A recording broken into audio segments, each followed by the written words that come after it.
le verset 2. Est-ce que tu as la joie? Amen, amen.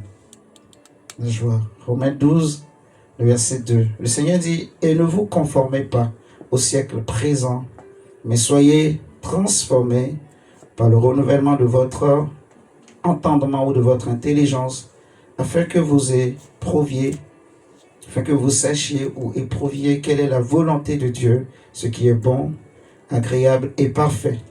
Et nous avons écrit comme thème, ne vous conformez pas au siècle présent. Amen. Le mot conformer vient du mot grec sous-schématizo que j'ai écrit au tableau, qui peut être traduit également par se façonner selon l'esprit ou le caractère d'un autre. Suivez-moi très bien, vous allez comprendre pourquoi. Parce que c'est grave ce qui se passe. En fait, le Seigneur m'a amené jusqu'ici hier soir pour encore insister, pour me révéler des choses sur l'Église de Christ. L'Église a perdu sa position dans les nations. Les chrétiens ont perdu leur position dans les familles, dans les nations. L'Église ne joue pas son rôle. Au travers de ces 2 jours, nous allons parler de choses compliquées. Nous allons aller en profondeur et je crois que tu comprendras beaucoup de choses au travers de cet enseignement. Donc, le mot conformer vient du mot grec sous-schématizo que j'ai écrit au tableau ici, qui peut être traduit également par se façonner selon l'esprit ou le caractère d'un autre. Et l'autre ici, c'est le siècle présent. Ok? Celui que on va appeler l'autre. L'autre, ici, c'est le siècle présent. Amen, amen. Est-ce que vous êtes là avec moi ce matin? Amen. Et le mot siècle vient du mot grec qu'on appelle aion. Aion. Aion. Et aion peut être traduit également par siècle ou époque ou période. En fait, c'est une mesure de temps. C'est un mot grec qui est utilisé pour parler du temps, mais d'un temps qu'on ne peut pas mesurer. Un temps qui n'est pas limité. Parfois, il est utilisé pour traduire le mot éternité. Est-ce que vous me suivez ce matin et cet après-midi? Mais dans ce contexte, ce mot aion veut parler de l'époque ou de la période. Autrement dit, on peut dire que le siècle présent veut parler de notre époque. Ok? On veut nous parler de notre époque. Le Seigneur est en train de dire, ne vous conformez pas au siècle présent. On peut le dire autrement, en fait, ne vous laissez pas façonner selon l'état et le caractère de notre période, de notre époque. Notre époque fait partie d'une période qu'on appelle les périodes des temps de la fin. Amen, amen. Amen. Et dans cette période des temps de la fin, il se passe beaucoup de choses. C'est une période qui est caractérisée par un système, un gouvernement, une façon de fonctionner qui est contraire à l'Église. Le danger ici, mon frère, ma soeur, c'est que l'Église n'appartient pas à un homme. L'Église n'appartient ni à moi, ni à toi. Tu ne t'appartiens pas à toi-même, même si tu viens d'une famille biologiquement, mais en donnant ta vie à Christ, même si tu n'avais pas donné ta vie à Jésus, mais tu ne t'appartiens pas à toi-même. Alléluia. L'homme n'est pas maître du souffle de vie qui l'anime. L'homme appartient à son Créateur. Alléluia. Et c'est le Créateur qui a le pouvoir de vie et de mort sur chaque créature. C'est lui qui peut jeter les uns dans l'enfer et en retirer d'autres. Est-ce que vous me suivez cet après-midi? C'est Dieu qui a ce pouvoir. Amen, amen. Il a dit par exemple aux Juifs que j'ai mis devant vous la vie et la mort. Je vous conseille de choisir la vie. Amen, amen. Il est le Dieu qui peut sauver, qui peut élever et qui peut aussi rabaisser. L'Église n'appartient pas à un homme, ni à une dénomination, ni aux nations, mais l'Église appartient à Jésus-Christ. Jésus dit dans Matthieu 16 au verset 18 que sur cette pierre, je bâtirai mon Église. Donc c'est Jésus qui est le maître, le fondateur de l'Église. L'Église appartient à Christ. Amen, amen. Cela veut dire en fait que l'Église doit être façonnée par l'esprit et le caractère de Jésus. Est-ce que jusque-là vous comprenez? L'Église doit être façonnée par l'esprit et le caractère de Jésus. Je vais prendre l'exemple d'une femme mariée. Une femme qui est mariée à un homme. Ok? Paul dit aux Corinthiens plutôt que l'homme est la gloire de Christ. Christ est le chef de l'homme et l'homme est le chef de la femme. Donc la femme fait la gloire de son mari. La femme fait la fierté de son mari. Et si cette femme, elle va se faire entretenir par un autre homme, on dira que elle a fait le déshonneur de son mari. Alléluia. Est-ce que vous me suivez là? En fait, l'Église qui se conforme au siècle présent est en train de déshonorer Christ, en fait, et n'est plus digne de Jésus. Cette Église a perdu, en fait, le caractère et l'esprit de Christ. Vous savez, lorsqu'on parle, par exemple, de puissance, lorsqu'on parle de pouvoir, Jésus dit, en fait, que je vous ai donné le pouvoir de marcher sur les serpents, les scorpions et les puissances des ténèbres, et rien ne pourra vous nuire. Mais vous allez remarquer que dans beaucoup d'églises, les gens vivent des miracles, mais leur vie ne change pas. Je répète, les gens vivent des miracles authentiques. Je vais prier. Ce n'est même pas que je vais prier. Je crois qu'au travers de cet enseignement, tes yeux vont s'ouvrir davantage. Tu vas voir beaucoup de différences. Les gens vivent des miracles. Dieu fait des miracles, mais les vies des gens ne sont pas transformées. Les gens restent toujours possédés, esclaves de la colère, esclaves des maris de nuit, des femmes de nuit, esclaves de jalousie, de l'hypocrisie, esclaves des convoitises, esclaves des esprits de famille, mais ils vivent des miracles. Est-ce que vous comprenez? Parce que le mot puissance, c'est un mot en fait qui veut parler de la capacité mondiale. Ça parle de la force, ça parle de la capacité, le mot puissance. Vous voyez? Par exemple, la parabole des talents. Le Seigneur dira que le maître a donné les talents aux uns et aux autres en fonction de leur capacité. C'est en fonction de leur puissance. Le mot puissance, c'est le mot grec dunamis, qui veut parler de la capacité, de la force. Vous voyez? Mais le mot pouvoir ou autorité, c'est le mot exousia. Et ce mot parle de la supériorité. Vous voyez? Un démon obéit à celui qu'il reconnaît comme étant son supérieur. Par exemple, quand Jésus marchait, les esprits impurs lui disaient que nous savons qui tu es. Les démons n'obéissaient pas à Jésus à cause de la puissance, non, mais c'est à cause de l'autorité. Et l'autorité, c'est la supériorité. Les démons reconnaissaient que Jésus était supérieur à eux. Eux, ils étaient impurs, mais Jésus était saint. Il disait que nous savons que tu es le Saint de Dieu. Les démons ont dit au fils de Sceva, nous savons qui est Jésus et nous connaissons Paul, mais vous, qui êtes vous? Est-ce que vous êtes en train de comprendre? Donc, pourquoi les gens vivent des miracles, mais pourtant ils ne sont pas délivrés, ils ne sont pas transformés? Tout simplement parce qu'il y a une différence entre la puissance et le pouvoir.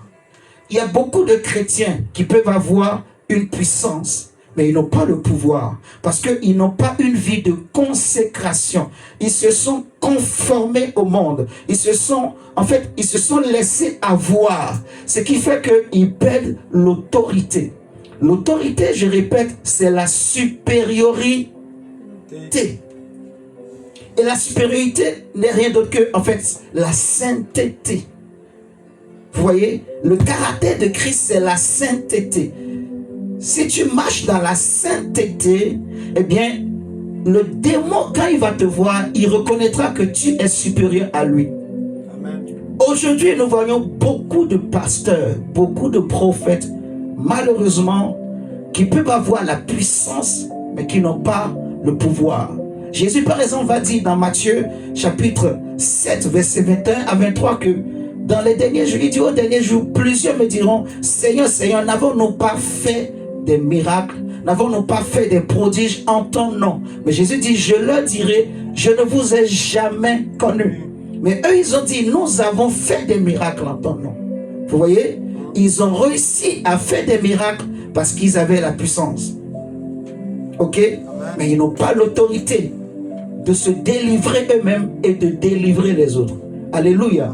Je veux dire, mon frère, ma soeur, à quelqu'un ce matin, que nous avons été fiancés à Jésus-Christ. L'Église n'appartient pas aux hommes. L'Église n'appartient pas aux dénominations. L'Église n'appartient pas au monde. Nous sommes dans ce monde, mais nous ne sommes pas du monde. Nous sommes une nation à part. Nous sommes un peuple à part. Alléluia. L'apôtre Pierre va dire que vous êtes une nation sainte, un peuple acquis, un sacerdoce royal. Nous sommes à part. Je suis à part. Tu dois être à part. Je ne peux pas marcher comme le monde marche, comme les hommes vivent. Je ne peux pas vivre comme le commun des mortels. Non. Non.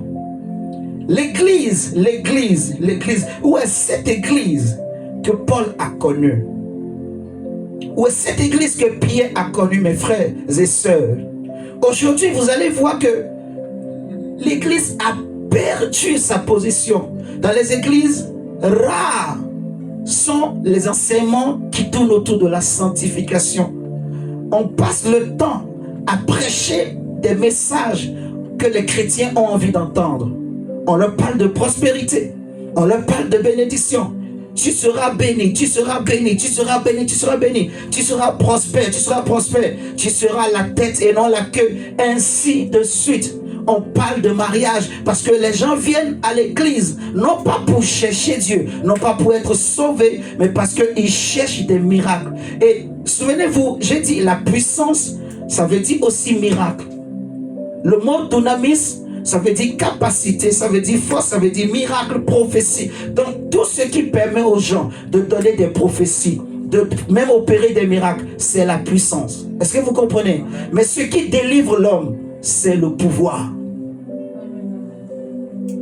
Est-ce que vous êtes en train de comprendre? C'est le pouvoir. Et Paul le dit, Paul prévient Timothée, il dit que prêche la bonne nouvelle, insiste en toute occasion favorable, non, parce qu'il arrivera un temps, dans les derniers temps, où les hommes ne supporteront plus la saine doctrine. Vous voyez? Et les hommes auront la démangeaison, maman Karine, d'entendre des choses agréables. Et c'est ce qui se passe aujourd'hui. Les chrétiens ne veulent plus qu'on les reprenne. Les chrétiens ne veulent plus qu'on les corrige. Quand tu corriges un chrétien, il se fâche. Quand tu reprends un chrétien, il se fâche. Les chrétiens ne veulent plus qu'on leur parle trop de sanctification. Les chrétiens ne veulent plus qu'on mette le doigt sur le péché. Est-ce que vous êtes en train de me comprendre là? C'est une réalité de notre époque. Regardez autour de vous sur les réseaux sociaux. Aujourd'hui, l'église de Jésus est ramenée au niveau des réseaux sociaux. Donc aujourd'hui, le message, la bonne nouvelle, la parole de Dieu, c'est les réseaux sociaux. Jésus dit aux Sadducéens qui pensaient que la résurrection n'existait pas, il va leur dire que vous êtes dans l'erreur parce que vous ne comprenez pas les Écritures et ni la puissance de Dieu. Et c'est ce qui se passe en fait. Beaucoup de personnes aujourd'hui, ils vont prendre leur Bible ou leur foi ou leur message de Dieu sur Internet. Est-ce que vous me suivez?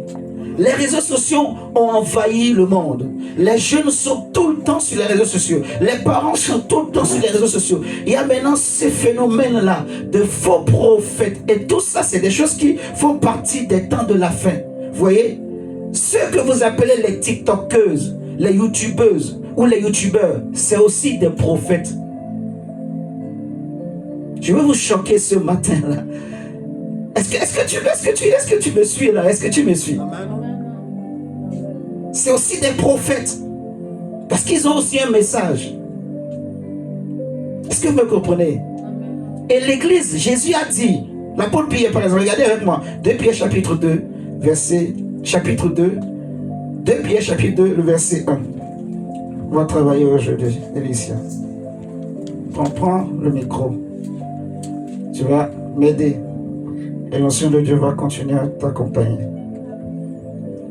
2 Pierre chapitre 2, regardez. Les faux prophètes, les youtubeuses, les tiktokeuses, les stars, comment vous appelez ça encore ça? Snapchat, Instagram, tous ces gens-là, c'est aussi des prophètes. C'est aussi des prophètes. Eux-mêmes d'ailleurs se réclament des prophètes, des messagers de Dieu. Donc nous sommes maintenant dans une époque de mélange. C'est le mélange, c'est la cacophonie. On ne sait plus qui est qui. C'est qui le vrai prophète, c'est qui le vrai messager. C'est qui réellement celui-là qui a entendu la parole, la voix de Dieu. La Bible nous parle par exemple de Jean-Baptiste. La Bible dit que Jean-Baptiste était dans le désert, dans le jeûne et dans la prière, et c'est là que Dieu est venu lui parler. Et c'est alors que Jean-Baptiste est sorti du désert pour aller parler au peuple de Dieu. Vous voyez? Mais qui sont ces hommes et ces femmes qui sont rentrés dans le désert, dans le jeûne et prière, et ils sont là à l'écoute, en attendant, comme Habakkuk, en attendant que Dieu parle. Et quand Dieu leur parle, c'est là qu'ils sont. Beaucoup de gens parlent alors que Dieu ne leur a rien dit. Beaucoup de gens font des émissions alors que Dieu ne leur a rien dit. Les chrétiens aujourd'hui passent leur temps à chercher les actualités. Nous sommes devenus comme les gens de l'époque de Paul. Vous voyez, quand Paul était parti à Athènes, la Bible nous dit que les Grecs, ils passaient leur temps à guetter les informations, les nouvelles. Qu'est-ce qui se passe dans le monde? Et c'est ça aujourd'hui en fait. Tout le monde, on est accro au téléphone, réseaux sociaux. Est-ce que j'ai menti, ma soeur? Vous voyez, réseaux sociaux. Et c'est aussi des prophètes, ces gens-là. Il faut le comprendre. Maman Karine, c'est des prophètes. Mais c'est les faux prophètes. C'est ce qu'on appelle les faux prophètes. Vous comprenez? Et derrière ça, c'est la doctrine de Jézabel qui est derrière. Il y a plusieurs fausses doctrines, en fait, qui sont en train d'être véhiculées aujourd'hui. Je vais vous parler de tout ça. Ne vous inquiétez pas, on a 2 jours. On va aborder certaines choses aujourd'hui. Demain encore, on va approfondir cela. Lis-nous s'il te plaît. 2 Pierre chapitre 2, verset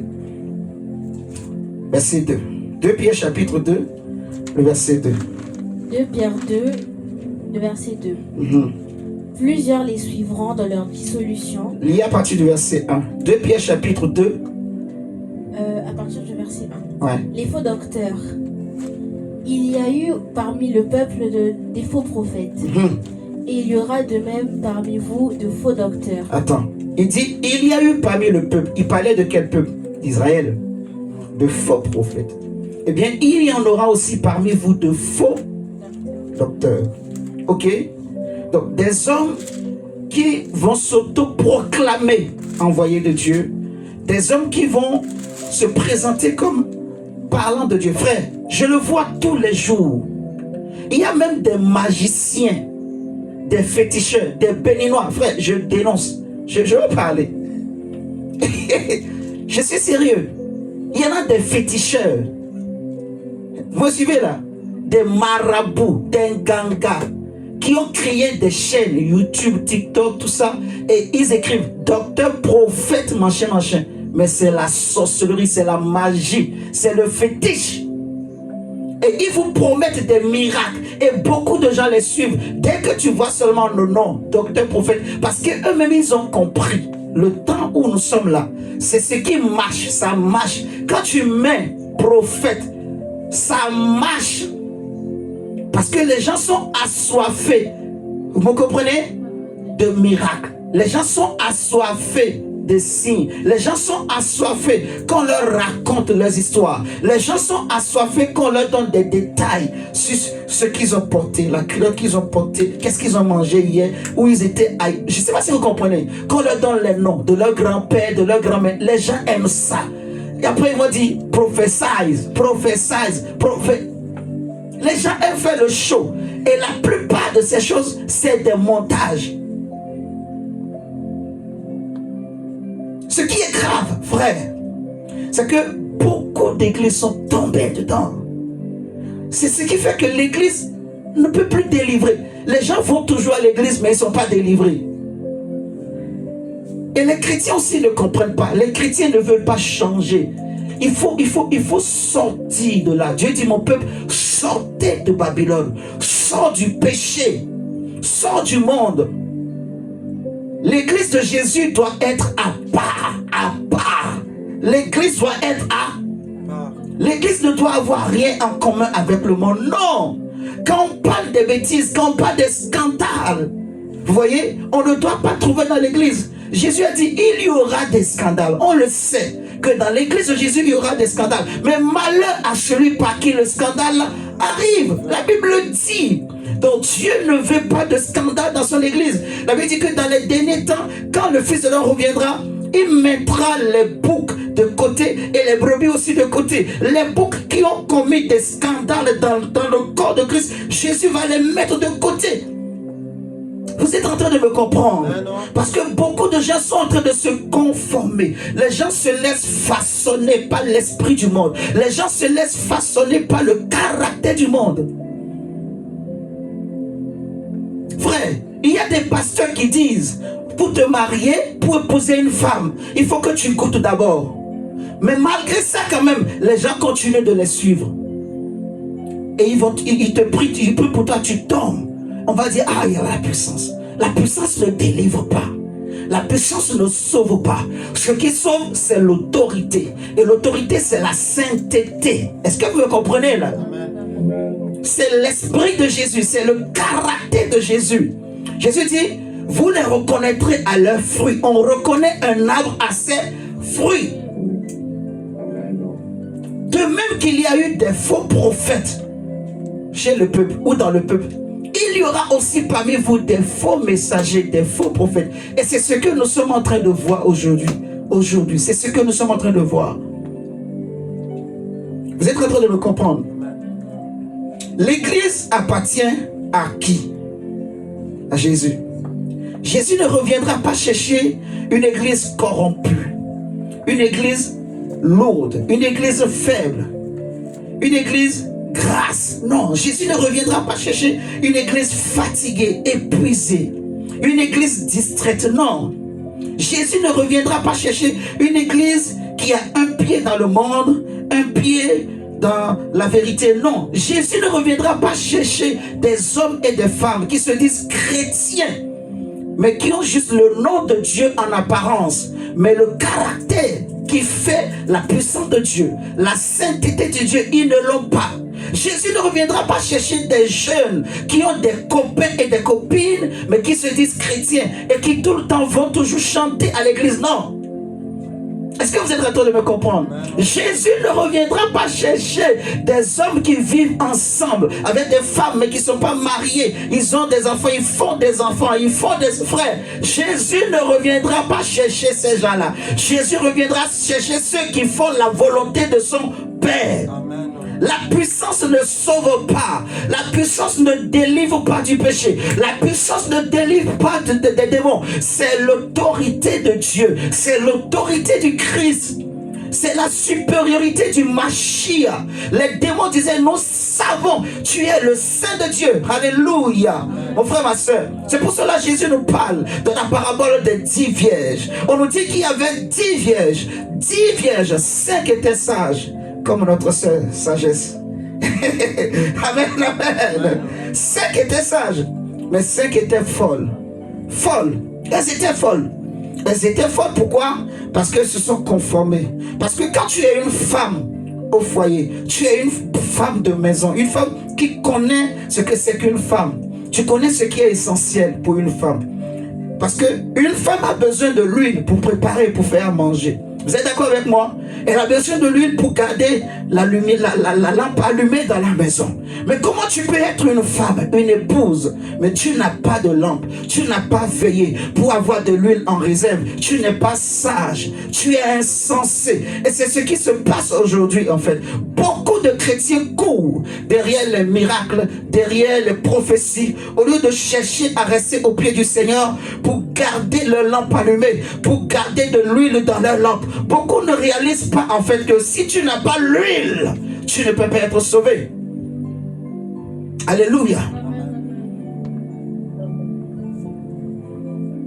Mon frère, ma soeur, lorsque la trompette du Seigneur Jésus va sonner, vous voyez, il y aura beaucoup de surprises. Beaucoup de surprises. Les premiers seront les derniers. Ceux que nous acclamons aujourd'hui, ceux que le monde élève, ceux que le monde honore, seront les derniers. beaucoup vont rester. Et c'est ceux que vous méprisez, ceux que vous ne considérez pas, c'est ceux-là que Dieu connaît dans le secret, c'est eux qui vont partir. Mon frère, ma soeur, réveille-toi et sors du péché, sors de la distraction. Alléluia. Sors du monde, sors du... Je ne sais pas comment je vais le dire. Comment je vais le dire encore, mon frère, ma soeur. Jésus revient chercher une épouse fidèle.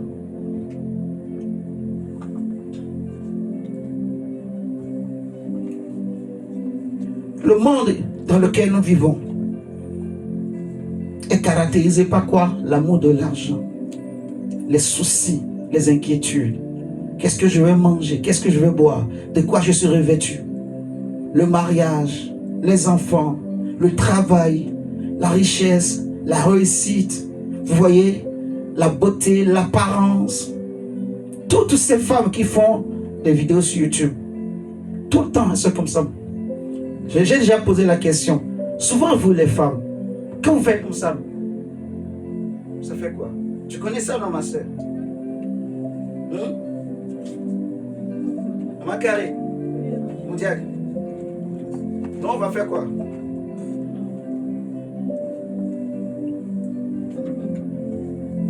En fait, j'arrive pas à comprendre. Qui a été la première femme à faire ça? Et toutes les femmes, même les mamans, si les mamans aussi le font. Je suis sérieux. Même les mamans, mon diable, des femmes au foyer, des mamans, mais des familles aussi. C'est quoi? C'est quand tu arranges les lèvres là, ça fait que tu es beau, tu es belle ou tu es... Ça change quoi? L'apparence, vous voyez? On mise tout sur l'apparence, le physique. Vous voyez? Beaucoup vont faire des opérations pour avoir une forme que Dieu ne leur a pas donnée. Oh non, ma poitrine, j'ai pas de poitrine, chirurgie esthétique, poitrine va sortir. Oh non, j'ai pas de hanche, chirurgie esthétique, la hanche va sortir. Et même beaucoup de femmes de pasteurs sont dedans. Les gens ont introduit des fausses doctrines dans les églises. Aujourd'hui, on commence par faire soirée pyjama dans les églises. Mais les chrétiens vont toujours là-bas. Vous connaissez soirée pyjama? Tu connais soirée pyjama, ma soeur Sagesse? Tu connais ça, hein? Tu sais qui a fait soirée pyjama? Hein? Non? Ça se passe dans les églises. Je vous dis, toutes ces églises-là, ces grands noms-là, ICC, vous voyez, Castano, Marcelo, tous ces grands noms-là, mon frère, ma soeur, sortez de là, chrétiens. Je cite des noms, hein. Je n'ai pas parlé mal d'eux. Moi, je vous dis seulement, ne suivez pas la foule. Discernez. Quand tu prends un panier et tu mets une orange pourrie dans le panier, qu'est-ce qui va se passer? Hein, ma soeur? Qu'est-ce qui va se passer? Toutes les oranges vont pourrir. C'est pareil. Quand quelqu'un se dit homme de Dieu, enfant de Dieu qui craint Dieu, mais il prêche des faux messages anti-bibliques, mais il passe à longueur de journée son temps à vous dire sanctifiez, sanctifiez. Frère, c'est du pipeau, c'est du mensonge. Il est déjà tombé. Mais ces gens-là ne se répandent pas. Ils ne viennent jamais pour dire oh non, je me suis trompé. Non, ça veut dire qu'il sait ce qu'il dit. Est-ce que vous comprenez? La Bible dit que si quelqu'un vient à vous et n'apporte pas le message de Christ, l'Église est fondée sur les enseignements des apôtres et prophètes de Christ, et Jésus-Christ lui-même est la pierre angulaire. Amen, amen. Donc il n'y a pas un autre fondement. On ne doit pas amener des fausses doctrines dans l'Église de Jésus. Non. C'est Jésus seul qui doit être élevé. C'est Jésus seul qui doit être le fondement de ta vie, de ta famille. Alléluia. Donc, si quelqu'un vient à toi et il n'apporte pas le message de la saine doctrine, la Bible dit, ne le saluez même pas. Lis-nous 3 Jean. 3 Jean.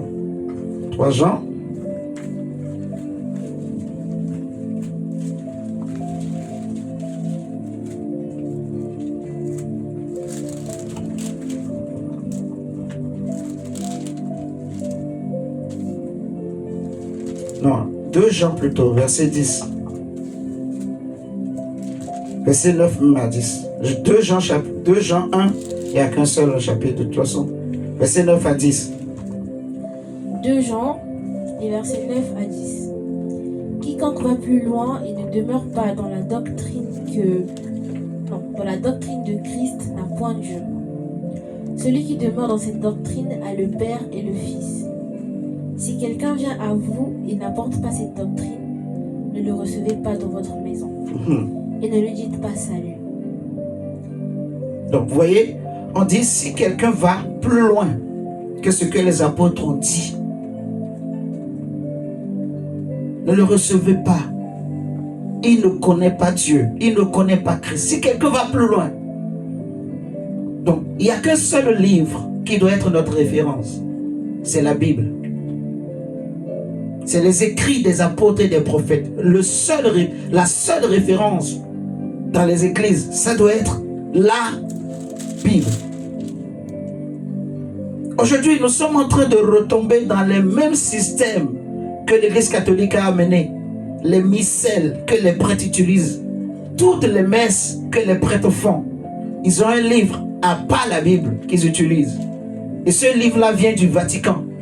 Où les prières qu'ils vont réciter, les homélies qu'ils vont faire, les messages qu'ils vont prêcher, c'est les mêmes messages dans toutes les paroisses du monde qui sont prêchés chaque jour.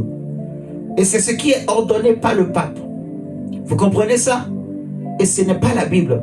Parce que la Bible dit que là où il y a l'Esprit du Seigneur, il y a la liberté. Vous voyez, Jésus dit à bien que ce n'est ni la chair et le sang qui t'ont inspiré cela, mais c'est mon Père. C'est ce que le Saint-Esprit nous inspire que nous prêchons. Jésus dit, ne vous inquiétez pas de ce que vous aurez à dire, mais à l'instant même, ce que vous aurez à dire vous sera donné, parce que ce n'est pas vous qui parlerez, mais c'est l'Esprit de mon Père qui parlera en vous. Mais aujourd'hui, dans les églises, on sait comment ça commence, on sait comment ça finit. On connaît chaque coin du message. On le sait. Donc quand le prêtre commence, le Seigneur soit avec vous, tout le monde le sait. On connaît. Où est l'esprit dans tout ça? Et beaucoup d'églises se disant, églises évangéliques aujourd'hui aussi, ramènent ces choses. Donc les gens, on pousse les chrétiens à mépriser la Bible, à négliger la Bible, à acheter les livres de leur pasteur. Acheter. Et les gens achètent. Leurs bibliothèques sont remplies de livres. D'ailleurs, ils ne lisent même pas. Il n'y a qu'un seul livre qui doit être la référence. On doit t'encourager à lire. C'est la Bible. C'est la Bible. Quelqu'un peut te partager son expérience pour t'aider à grandir dans ta spiritualité. Ce n'est pas mauvais. Mais la Bible est le livre par référence que nous devons utiliser. Alléluia. Amen. Si tu n'as pas de Bible, mon frère, ma soeur, tu n'es pas chrétien. Est-ce que tu as une Bible?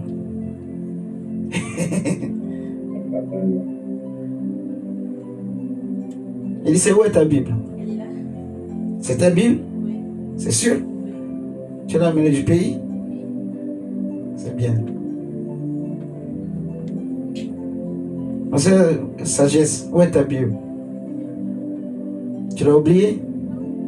Ah, elle est là? Tu l'as amenée? Ah ouais? Très bien. Sois à l'aise, hein? J'aime bien parler comme ça avec les gens en fait. Ok? Sois vraiment à l'aise. Tu es dans la maison du Seigneur, d'accord? On est vraiment une famille. J'aime bien taquiner les gens comme ça pour que le message passe, en fait. Que les gens comprennent le message. Parce que c'est à nous que le Seigneur est en train de parler. Vous voyez? Le Seigneur ne veut pas, surtout que les jeunes se conforment au siècle présent. Vous voyez? Dieu compte beaucoup sur la jeunesse Dieu compte beaucoup sur les femmes. Vous voyez? Donc, il faut que on apprenne vraiment les bons modèles aux jeunes. C'est-à-dire, moi, j'étais en train de réfléchir. Je me disais, si le Seigneur pouvait faire qu'on crée un réseau social uniquement pour les chrétiens. Uniquement. Et maintenant, on va mettre un filtre. Si tu veux rentrer là-dessus, on va te demander tellement de tests. Si tu n'es pas un vrai chrétien, non, on ne va pas te faire rentrer. Et à un moment donné, on va mettre un dernier test où on va te parler, on va faire un entretien visuel. Si possible, mon diacre, on envoie des gens pour voir est-ce que vraiment tu es chrétien, tu vis réellement comme un vrai chrétien. Un réseau social uniquement pour les chrétiens. Où tous les youtubeurs, les tiktokers, tous ces frères, ils et elles sont en train de polluer les jeunes et les mamans et les familles et les jeunes filles. Ils sont en train de polluer les faux prophètes. C'est eux les faux prophètes. Ce n'est pas seulement les faux prophètes dans les églises. Les faux prophètes aussi maintenant sont sur Internet. Ils se font appeler tiktokeuses. C'est des faux prophètes. C'est aussi ça les faux prophètes. Est-ce que tu comprends? C'est aussi ça les faux prophètes. Regardez avec moi 1 Corinthiens chapitre 11. Nous allons prendre 1 Corinthiens 11.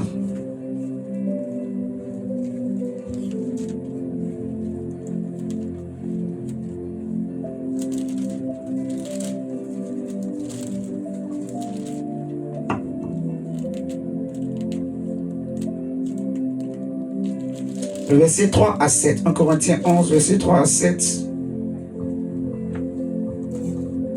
1 Corinthiens 11, et verset 3 à 7, la parole de Dieu dit: Je veux cependant que vous sachiez que Christ est le chef de tout homme, que l'homme est le chef de la femme et que Dieu est le chef de Christ. Tout homme qui prie ou qui prophétise, la tête couverte, déshonore son chef. Toute femme, au contraire, qui prie ou qui prophétise, la tête non couverte, non voilée, déshonore son chef. C'est comme si elle était rasée.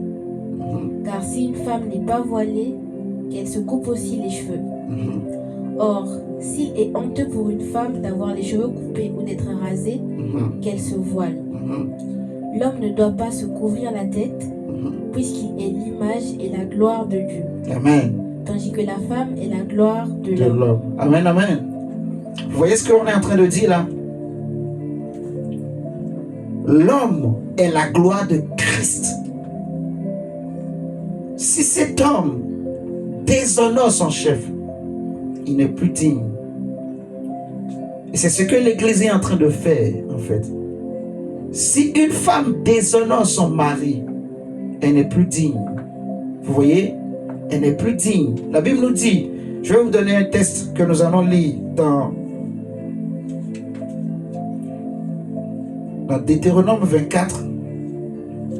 Prenons Deutéronome chapitre 24.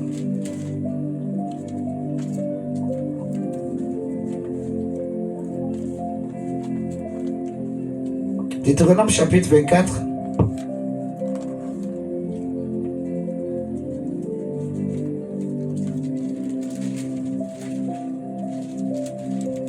Verset 1. Deutéronome 24, le verset 1. Lorsqu'un homme aura pris et épousé une femme qui viendrait à ne pas trouver grâce à ses yeux, parce qu'il a découvert en elle quelque chose de honteux. Attends, il a découvert en elle quoi? Quelque chose de honteux. Quelque chose de honteux, de déshonorant. Donc la femme là a commis une faute qui déshonore cet homme. Est-ce que vous êtes en train de comprendre? Il ne prend plus plaisir en elle parce qu'il a trouvé chez elle quelque chose de déshonorant. Ok? Regarde, il dit quoi? Il écrira pour elle une lettre de divorce et après la lui avoir remise en main, il la renverra de sa maison. C'est bon, on peut s'arrêter là. Donc ce que je veux que tu comprennes dans ce texte, c'est que dès qu'il y a une faute où tu déshonores ton mari. Selon la loi, on doit te donner une lettre de divorce et on te met hors de la maison. C'est ce qui fait que l'église de notre époque, frère, je suis désolé, l'église a perdu sa position dans les nations. L'église que Jésus a bâtie, l'église que Paul a connue, l'église que Pierre a connue, mon frère, ma soeur, ce n'est plus la même église que nous voyons aujourd'hui. Est-ce que vous êtes en train de comprendre ce que je suis en train de dire? Il y a eu quelque chose qui a été changé. Il y a quelque chose qui a changé. Le monde est rentré dans les églises.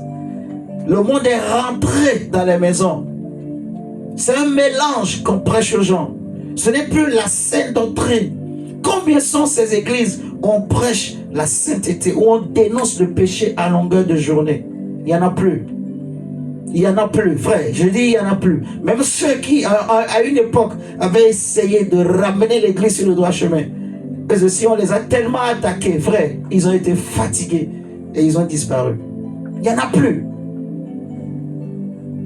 Dites-moi, est-ce que vous connaissez des églises où on prêche tout le temps sanctification, sanctification, on dénonce le péché? Tu connais? Hein? Dans ton église, on prêche tout le temps la sanctification? Waouh! Comment ça peut être une église? Hein? Église vie. Et c'est où? À part Dieu. D'accord. Ah ben c'est une bonne église. Si on prêche tout le temps la sanctification. Alléluia. Mais la Bible déclare, en fait, que le Seigneur connaît ceux qui lui appartiennent. Ok? Si quelqu'un prononce le nom du Seigneur, qui s'éloigne de l'iniquité. Alléluia. Donc, ce que nous voyons aujourd'hui, mes frères, ma soeur, il y en a beaucoup qui ont l'apparence de la sainteté. Vous voyez? Je ne dis pas qu'il n'y a pas de bonnes églises. Je ne dis pas qu'il n'y a pas des églises qui prêchent la sainteté. Mais il y en a très peu. En fait, la plupart des églises aujourd'hui, on parle seulement de la prospérité, de l'apparence, du bien-être, de la richesse. Vous voyez? Des fois, même l'église maintenant joue le rôle d'assistanat, de sécurité sociale. Donc, on a créé des systèmes dans les églises. Ce n'est plus maintenant l'autorité. En fait, on ne peut plus délivrer les gens. Vous voyez? Donc, frère, dites-moi. Donc, aujourd'hui, il y a des églises où il y a même un coin où on réserve aux personnes malvoyantes, aux personnes qui n'entendent pas bien. Donc, il y a des interprètes de langue de signes. Est-ce que vous connaissez ça?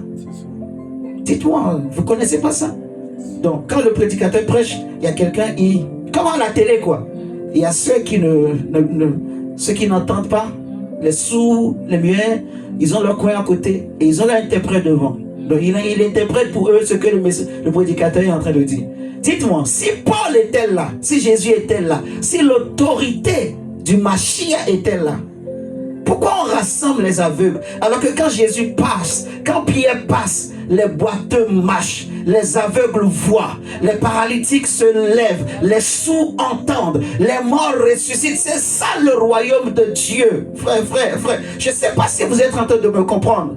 Frère, et je suis très sérieux. Il ne suffit pas seulement de dire sainteté et vraiment de le vivre. C'est très important. Même si les pasteurs parlent, en fait, je veux que vous compreniez, beaucoup de gens, ils ont le nom de sainteté à la bouche, mais ils ne vivent pas. Donc les démons ne les reconnaissent pas comme étant leurs supérieurs. Je ne sais pas si vous comprenez. C'est pour cela que dans beaucoup, en gros, si vous regardez l'église aujourd'hui, il n'y a plus l'autorité. C'est ça que je veux que tu comprennes. Tu vois? Beaucoup ont l'apparence. C'est l'apparence en fait de la piété. C'est ce qu'on appelle l'apparence de la piété. Vous voyez? Donc, quand tu déshonores, beaucoup ont déshonoré Christ et alors il ne peut pas manifester son autorité. C'est le problème de l'église de notre époque. L'église est tombée. Des scandales partout. Des scandales partout. Il y en a même qui ne sont pas appelés, mais qui sont là, en train de distraire, d'amuser la galerie, de se faire passer pour prédicateur, alors qu'ils n'ont reçu aucun appel. Parce qu'il est bien placé, il est bien proche du pasteur, le pasteur l'établit. Allez, viens. Toi, je te mets là diacre. Alors qu'il n'a pas cet appel. Parce qu'il donne beaucoup d'argent, on le met là. Allez, toi, sois pasteur. Désormais, tu seras un ancien. Désormais, tu seras pasteur. Frère, nous allons rendre des comptes à Dieu. Moi, je suis en train de me repentir. Je suis en train de mettre ma vie en règle. Je suis en train de me ressaisir, frère. Parce que je veux me sauver. Parce que le Seigneur est beaucoup en train de m'interpeller par rapport au message que nous prêchons, par rapport à la manière dont nous traitons son peuple, par rapport à la manière dont nous présentons Christ. Vous voyez, nous ne sommes pas là pour amener les chrétiens à Dieu et nous repartons avec eux. Non, nous sommes là avec la grâce que Dieu nous donne d'amener les chrétiens à Dieu et de les laisser avec Dieu, de les amener à l'évangile, de les amener à Christ, de leur prêcher la vérité, la sainteté. Est-ce que vous comprenez ce que je dis? Jésus dit, en fait, c'est ce que Dieu veut, c'est votre sanctification. Amen, amen. Regardons 1 Timothée, chapitre 3.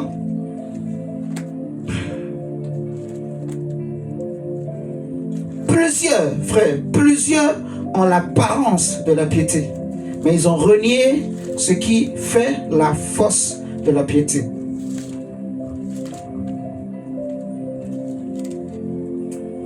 Plusieurs ont l'apparence, mais ils ont renié ce qui fait la force. 1 Timothée chapitre 3, verset 15. Lis-nous s'il te plaît. 1 Timothée 3, verset 15. Mais afin que tu saches, si je tarde, comment il faut se conduire dans la maison de Dieu, qui est l'église du Dieu vivant, la colonne et l'appui de la vérité. Verset 16, ça dit, et sans contredit, le mystère de la piété est grand. Celui qui a... Non, relis le verset 15. Relis le verset 15. Mais afin que tu saches, si je tarde, comment il faut se conduire dans la maison de Dieu, qui est l'église du Dieu vivant, la colonne et l'appui de la vérité. Maintenant, lis Jean 16, verset 13. Jean 16, verset 13. On nous a dit que l'église est la maison de Dieu, la colonne et l'appui de quoi? De la vérité. Ok? L'église n'a pas sa place dans les nations. On ne doit pas retrouver l'église dans les nations. L'église est à part. Au contraire, c'est les gens des nations qui doivent quitter les nations et venir vers l'église.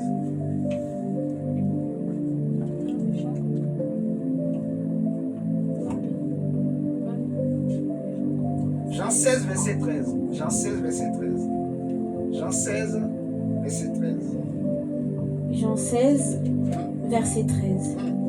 Quand le consolateur sera venu, l'esprit de vérité, il vous conduira dans toute la vérité, car il ne parlera pas de lui-même, mais il dira tout ce qu'il aura entendu et vous annoncera les choses à venir. Amen. Donc, ici Jésus dit que qui est-ce qui doit conduire l'église? C'est le Saint-Esprit. Ok? Celui qui conduit l'église, c'est le Saint-Esprit. Donc, quand vous voyez dans les églises, on fête l'anniversaire du pasteur, on fête l'anniversaire de maman pasteur, on fête l'anniversaire du diacre, on fête Noël, on fête toutes ces choses. Moi, je vais vous choquer, frère. Quand vous voyez, on fait toutes ces choses. Noël, là, dites-moi, c'est écrit dans la Bible où les apôtres ont fêté Noël. Ma soeur sagesse, toi tu es la sagesse. Tu as déjà lu dans ta Bible une fois où les apôtres ont fêté Noël? Tu es d'accord avec moi? Mais est-ce que tu fêtes Noël? Tu vois? Donc, est-ce qu'en fêtant Noël, tu te conformes à la doctrine des apôtres? Tu comprends ce que je suis en train de dire? On va le lire tout à l'heure, que l'Église est fondée sur la doctrine des apôtres et prophètes de Christ. Donc, nous ne devons pas être façonnés par l'esprit du monde, ni par l'état du monde, ni par le caractère du monde, mais on doit être façonné par le Saint-Esprit et par le caractère caractère de la parole. Ok, vous comprenez ce que je suis en train de dire? C'est très important. Parce que dès qu'on passe à côté, on ne peut pas transformer. Dans le passé, un simple diacre comme Timothée, comme Étienne, comme Philippe, arrive à Samarie, mon diacre, et les gens sont transformés. Vous voyez? Mais aujourd'hui, même les évangélistes n'arrivent pas. C'est sérieux. Parce qu'on a perdu quelque chose, en fait. On est devenu gras. On est devenu lourd. Vous voyez? C'est grave ce qui se passe. Normalement, les chrétiens devraient pleurer. Ils devraient être attristés, pleurer sur la situation du corps de Christ de l'Église. Comment se fait-il que Jésus dit que le royaume de Dieu ne vient pas de manière à frapper les regards, mais voici le royaume est au milieu de vous. Il dit, afin que vous sachiez que le Fils de l'homme a le pouvoir sur la terre, le pouvoir de délivrer, le pouvoir de sauver. Il y a des gens qui nous ont fait croire qu'ils ont délivré des prostituées. Mais aujourd'hui, on a appris qu'au non, ils n'ont pas délivré. Au contraire, eux-mêmes, ils sortent avec ces prostituées-là. Donc, elles sont dans les églises, mais elles ne sont pas délivrées. Elles sont devenues des copines des pasteurs. Depuis 20 ans, depuis 30 ans. Frère, réveille-toi. Ma soeur, réveille-toi. Tu n'as pas besoin de miracle. Tu as besoin d'être délivré. Jésus dit aux disciples, ne vous réjouissez pas parce que les démons vous obéissent, mais réjouissez-vous parce que vos noms sont inscrits. Ton nom sera inscrit dans le livre de vie si tu es délivré. Tu dois être délivré du péché, délivré du monde, délivré de l'esprit du monde, délivré du caractère du monde. Tu ne dois pas laisser le monde te façonner ou façonner ta famille ou façonner tes enfants ou façonner ton quotidien. Non. Où est cette église sainte qui faisait peur aux pharisiens, qui faisait peur aux rois? Où est cette église qui faisait trembler Hérode? Où est cette église qui faisait trembler les rois romains?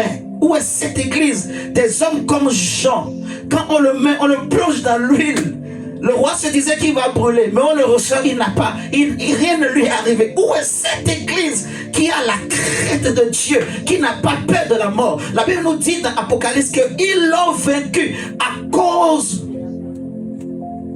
de quoi? Voilà, ils l'ont vécu à cause de la parole de leur témoignage, car ils n'ont pas aimé leur vie jusqu'à craindre la mort.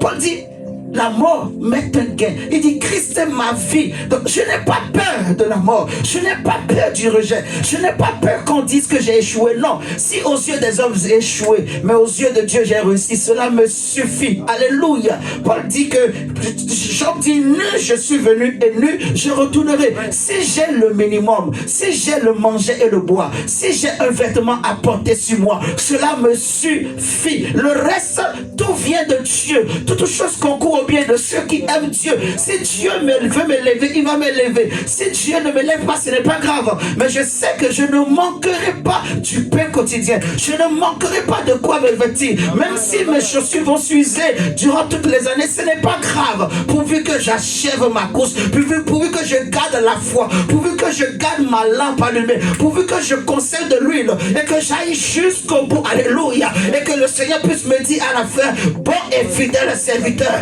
entre dans la gloire de ton maître. Alléluia. Parce que je ne me suis pas souillé, je ne me suis pas conformé, je ne suis pas rentré dans la compromission, je ne suis pas rentré dans l'œcuménisme, je ne suis pas rentré dans la fausse religion, je n'ai pas suivi le faux prophète. Parce que beaucoup d'églises aujourd'hui ont suivi le faux prophète, beaucoup suivent la bête. Frère, ma soeur, le Seigneur veut te réveiller. Le Seigneur veut que tu prennes conscience de l'état de l'église. Prends conscience, ma soeur. Prends conscience, mon frère. Et les pasteurs, et les réseaux sociaux, et les tiktokeuses, tout ça, c'est les faux prophètes. Je ne te dis même pas, suis-moi, non. Je te dis, suis Jésus. Est-ce que vous me comprenez? Non. Parce que moi, si je suis un homme, je te prêche la bonne nouvelle. Je te prêche l'évangile. Paul dit, moi aussi je me bats pour être sauvé, afin de ne pas être rejeté après avoir prêché aux autres. Ok? Donc, je ne peux pas te sauver, mais je connais un nom qui peut te sauver. Je connais quelqu'un qui peut te sauver. Et c'est lui, c'est ce quelqu'un que je te présente. Il s'appelle Jésus-Christ de Nazareth. Si tu mets ta confiance à lui, si tu mets ta foi en lui, si tu te soumets à ses règles, il a dit, venez à moi, vous tous qui êtes fatigués et chargés, et je vous donnerai du repos. Alléluia. Tu ne vivras peut-être pas de miracle, mais tu seras délivré. Tu seras délivré. Tu seras délivré. Ta famille sera délivrée. Ta maison sera délivrée. Tes enfants seront délivrés. Tu seras délivré. Si tu suis Jésus, tu n'auras peut-être pas les miracles. Tu n'auras peut-être pas les maisons. Tu n'auras peut-être pas les avions, mais tu auras la paix de Dieu. Tu auras la paix avec Dieu. Tu auras la joie du Saint-Esprit. Tu auras la paix avec le Saint-Esprit. Oui, mon frère, ma soeur. Et tu marcheras la tête haute parce que tu sais que tu ne dois rien à personne. Tu n'as volé rien. Tu n'as pris le bien de personne. Alléluia. Tu marcheras la tête légère. Tu marcheras dans la gloire, dans la lumière de Dieu. Mon frère, ma soeur. Où est cette église? Où est cette église que les apôtres ont bâtie? Où est cette église que Jésus a laissée? Frère, où sont ces chrétiens qui ont honte de l'état de l'église? Plus personne n'a honte. Tout le monde trouve normal tout ce qui se passe. Les chrétiens trouvent normal. On va tous les jours à l'église. On se lève, on va vaquer à nos occupations. Alors que Dieu dit dans Agé, il dit dans Agé au peuple d'Israël, comment se fait-il que vous passez votre temps à vous occuper de vos maisons et vous laissez ma maison dans cet état? Pourquoi les chrétiens ne pleurent pas? Pourquoi les chrétiens ne se lèvent pas? Pourquoi les gens, malgré tous les scandales qu'on voit sur Internet, personne ne se dit, il faut qu'on se lève et qu'on prenne le chacun. L'église va mal, frère. Il y a des pasteurs qui ont voulu nous dire que l'église ne va pas mal. L'église va mal.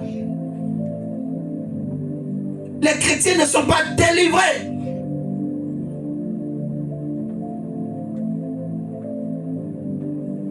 Frère, pourquoi les gens n'aiment pas la vérité? Le monde. Jésus dit, que c'est-il un homme de gagner ce monde s'il perd son âme? S'il perd son âme, ton âme a plus de valeur. Les biens, c'est pour un temps. Les plaisirs du péché, c'est pour un temps. Alléluia. Amen. Mais l'éternité, où passeras-tu ton éternité? Avec Christ ou avec les démons dans l'enfer? Où passeras-tu ton éternité? Alléluia. Amen. Mon frère, ma soeur, il y a beaucoup de fausses doctrines, beaucoup de faux Christ, beaucoup de faux prophètes aujourd'hui, mon frère, ma soeur. Il y a beaucoup de choses, tellement de choses. Celui qui dirige l'église, c'est le Saint-Esprit. C'est le Saint-Esprit. C'est le Saint-Esprit. Mais pourquoi se fait-il qu'on a amené des fausses doctrines? On a amené des choses païennes. On a amené Noël. On a amené les anniversaires, toutes ces choses. Pourquoi? Dites-moi. La seule chose que Jésus nous a dit de faire, il dit, faites ceci en mémoire de moi, en parlant de la Sainte Seine. Mais à part ça, qu'est-ce que Jésus nous a donné d'autre comme fête? À la rigueur, on peut dire même, on prend peut-être les fêtes des Juifs, comme la Pâque. La Pâque aussi, elle est chrétienne. Elle n'appartient pas seulement à l'ancienne alliance, vous voyez. On peut dire, on prend aussi la Pentecôte. Mais à part ça, toutes les autres fêtes-là, ça ne nous concerne pas. Mais aujourd'hui, c'est comme si les pasteurs sont en manque d'idées. Les pasteuses sont en manque d'idées. Les femmes des pasteurs sont en manque d'idées. Donc, on réfléchit. Donc, ce n'est plus le Saint-Esprit qui inspire. On réfléchit. Qu'est-ce qu'on peut faire pour fidéliser les jeunes, pour attirer les jeunes? Ma soeur. Donc, il faut que je réfléchisse. Je me dis, qu'est-ce que je peux faire pour que ma soeur, sagesse, elle reste, elle réfléchit. Je regarde, qu'est-ce que les jeunes aiment? On va faire soirée pyjama. Les jeunes filles aiment. C'est comme ça, ça marche. Ce n'est plus le Saint-Esprit qui inspire. On voit comment ça se fait sur les autres réseaux sociaux. On amène dans les églises. L'église est la colonne et l'appui de la vérité. Lis-nous de Timothée. Seigneur Jésus. Frère, j'ai beaucoup de choses à te dire. J'ai beaucoup de choses à te dire.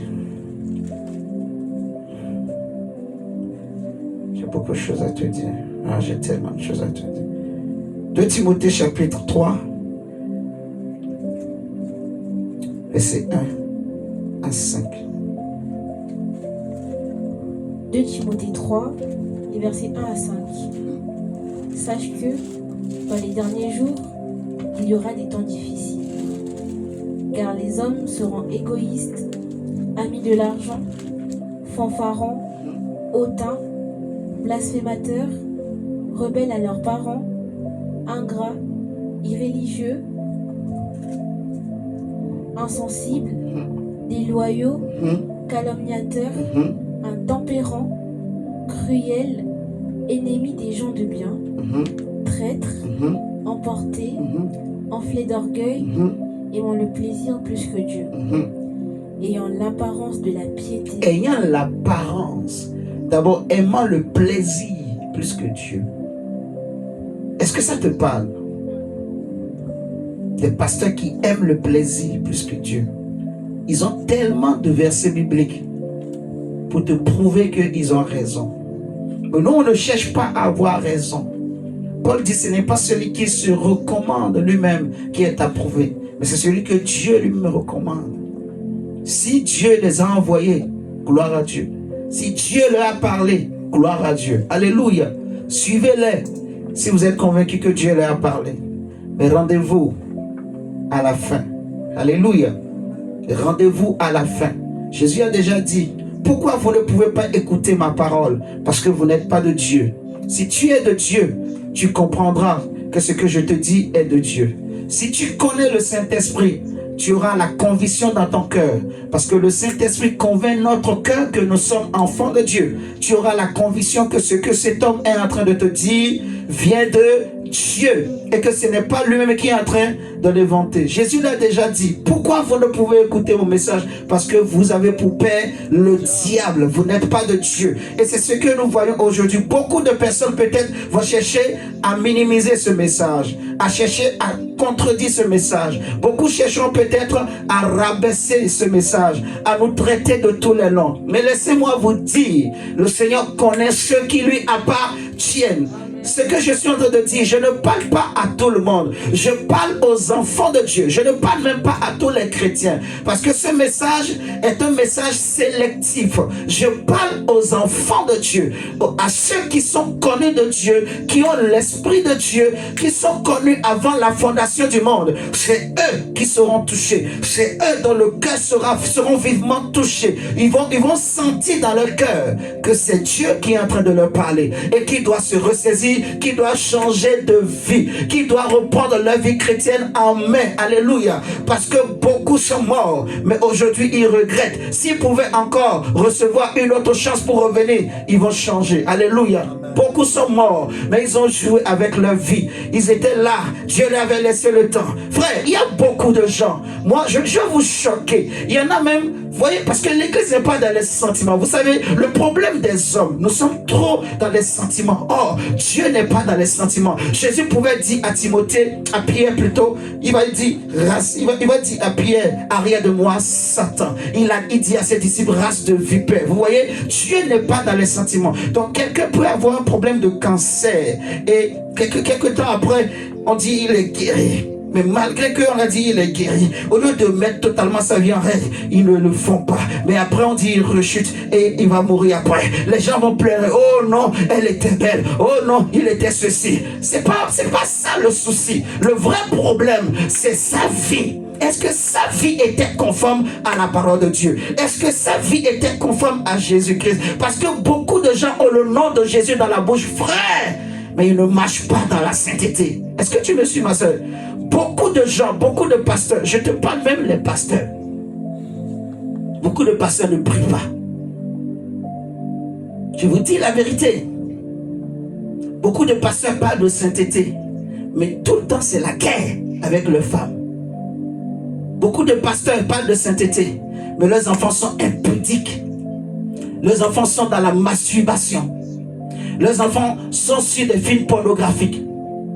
Leurs enfants sont dans le monde. Est-ce que vous êtes en train de me comprendre? Donc, réveille-toi, réveillons-nous, réveillons-nous. Le temps est grave. Normalement, ce temps-là, les chrétiens devraient se lever et pleurer, crier à Dieu.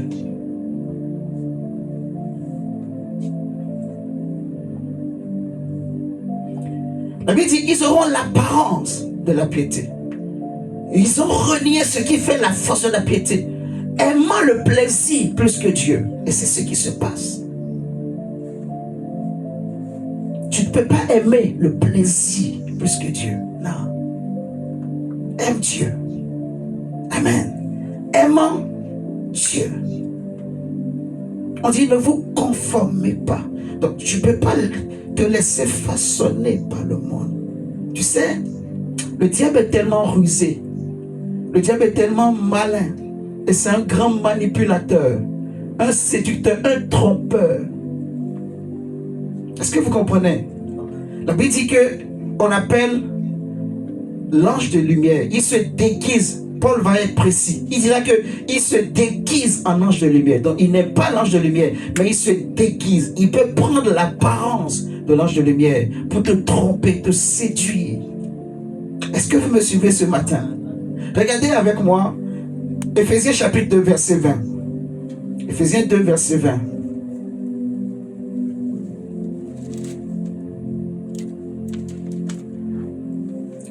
Le Seigneur m'a dit, en fait, qu'il y a beaucoup de personnes qui ont perdu une position et que le Seigneur veut leur redonner cette position en 2026.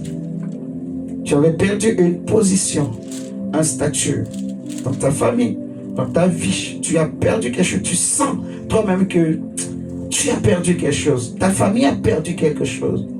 Il y a des familles où les parents étaient à l'aise, les gens étaient à l'aise. Mais aujourd'hui, ce n'est plus trop ça. Ils ont essayé beaucoup de moyens, beaucoup de choses, mais ce n'est pas trop ça. Amen, amen. Et le Seigneur m'a demandé de prier vraiment pour que les gens retrouvent leur position. Beaucoup ont perdu leur position parce qu'ils se sont conformés au monde. Ils ont fait rentrer le monde dans leur famille. Ils ont fait rentrer le monde. Ils ont suivi le monde au travers des amis, au travers des cousins, des cousines, au travers des mauvais conseils. Comme la Bible dit, les mauvaises compagnies corrompent les bonnes mœurs.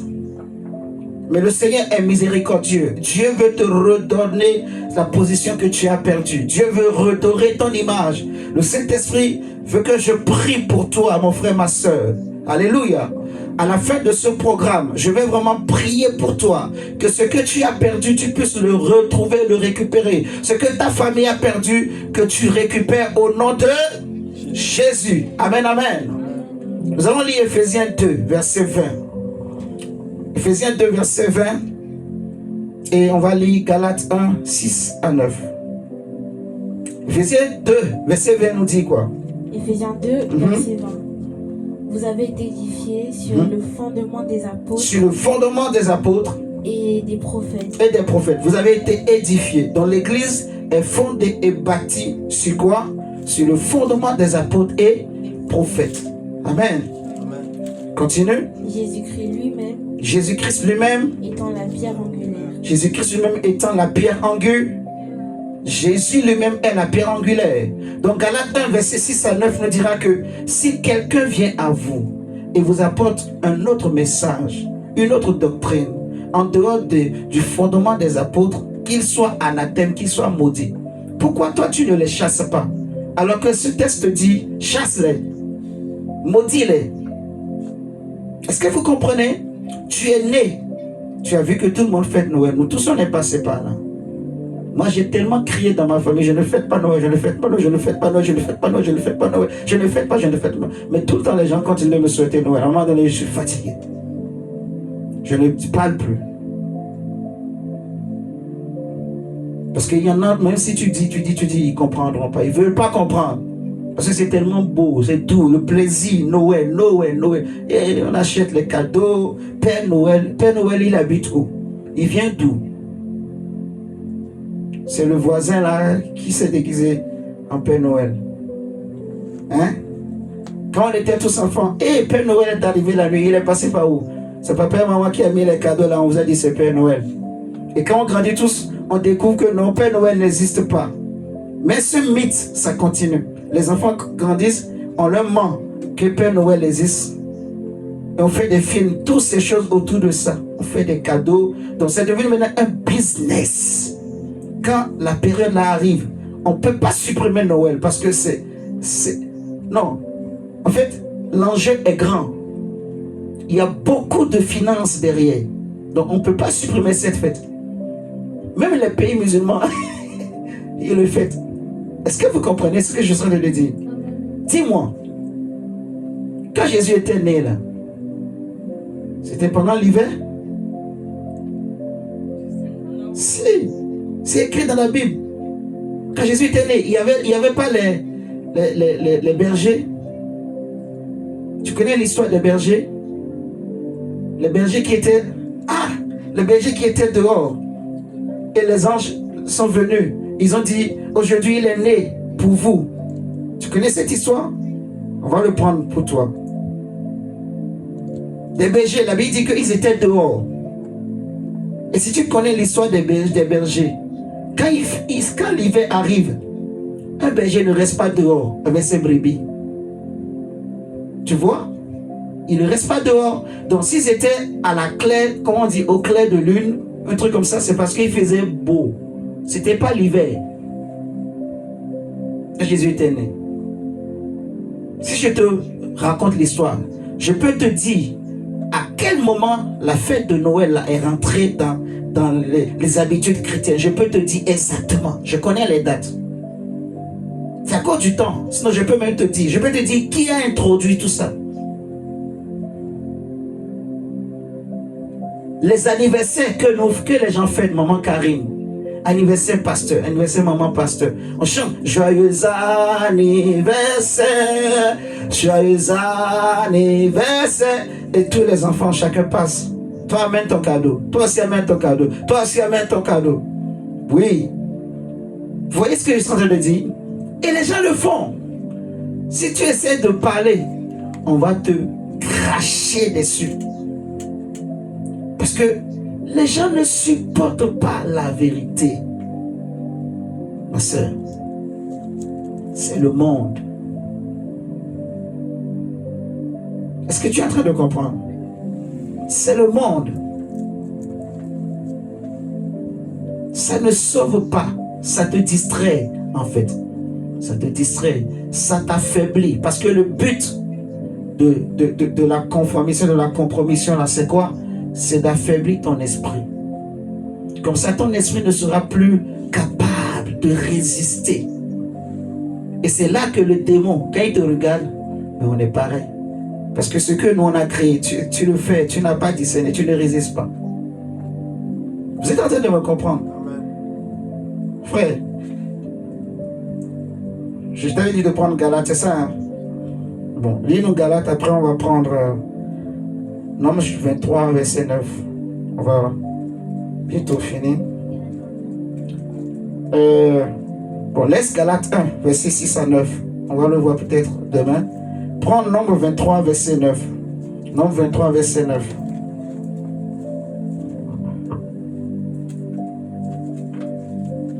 Nous allons prendre un moment demain pour prier. Nous allons prier, nous allons prier, nous allons prier. Je vais enseigner un peu, mais nous allons prendre le temps pour prier également.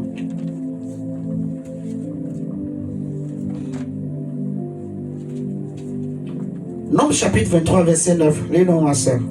Nombre 23, le verset 9. Je le vois du sommet des rochers. Je le vois du sommet des rochers. Je le contemple du haut des collines. C'est un peuple qui a sa demeure à part. C'est un peuple qui a quoi? Sa demeure à part. Sa demeure à part. Continue. Et qui ne fait point partie des nations. Qui ne fait point partie des... Est-ce que c'est écrit dans ta Bible? Oui. C'est un peuple qui a sa demeure à part et qui ne fait pas partie des nations. Donc dans le conseil des nations, Israël n'est pas là. Dans ce qui caractérise les nations, Israël n'est pas là. Dans le conseil des nations, l'Église ne doit pas être là. Quand on cherche ce qui caractérise les nations, on ne doit pas trouver l'église. Mais aujourd'hui, quand on cherche les violeurs, on les trouve dans le monde, on les trouve aussi dans les églises. Quand on cherche les impudiques, on les trouve dans le monde, on les trouve aussi dans les églises. Quand on cherche les menteurs, ils sont encore nombreux dans les églises, ils sont aussi dans le monde. C'est ce qui fait que les mondains disent, vous êtes pareils. Plusieurs dans nos familles refusent de se convertir parce qu'ils ont compris que les églises aujourd'hui là, c'est du business, c'est du faux.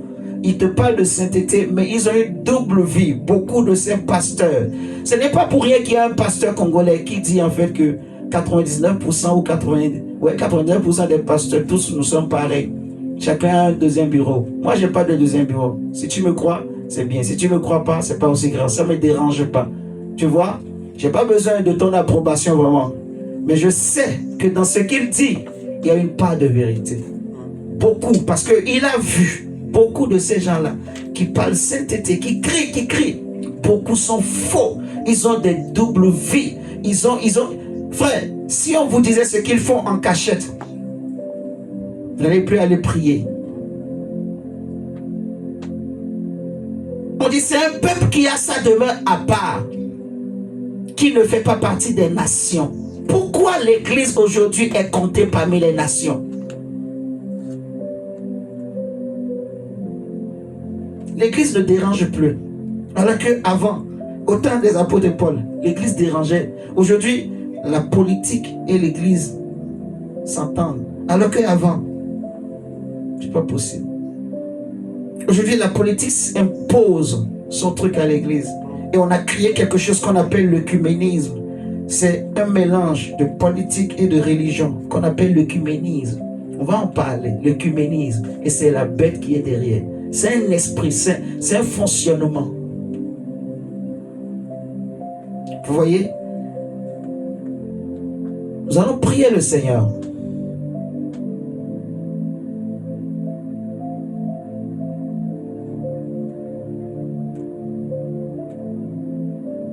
Élève la voix et prie le Seigneur avec moi.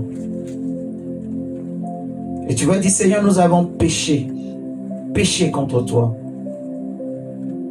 Au lieu de pleurer, nous nous moquons les uns des autres. Pardonne-nous et redonne à l'Église son autorité. Redonne au corps de Christ sa supériorité. L'église de Jésus est censée être supérieure aux nations. L'église normalement doit être supérieure même aux États-Unis, même aux grandes puissances. Est-ce que vous me comprenez? Normalement, quand l'église parle,